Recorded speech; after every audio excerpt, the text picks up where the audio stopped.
Welcome to Penrose Learning, where we make understanding easy. You begin by making the update possible. Charge the watch to at least 50% or leave it on the charger, because an interrupted update can brick the device. Once done, make sure your paired iPhone is on a stable Wi-Fi network and Bluetooth is on so the two devices talk. Now open the Watch app on your iPhone, tap My Watch, then General, and choose Software Update. This initiates the download step and shows available Watch OS versions. You tap Download and Install and may be asked for your iPhone passcode. This verifies authorization.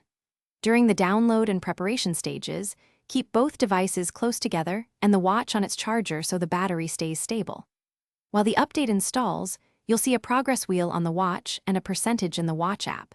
Avoid demanding phone tasks or network switches because they can slow or interrupt the transfer and extend the total time. You finish the update when the watch restarts and shows the watch face, then verify settings and watch complications work as expected. If the update fails or stalls, first reboot both the iPhone and the Apple Watch, reconnect Bluetooth, and try the download again. This often clears transient errors. If problems persist, ensure the watch is on the charger with at least 50% battery and that your iPhone is on stable Wi-Fi. These two conditions solve most installation issues.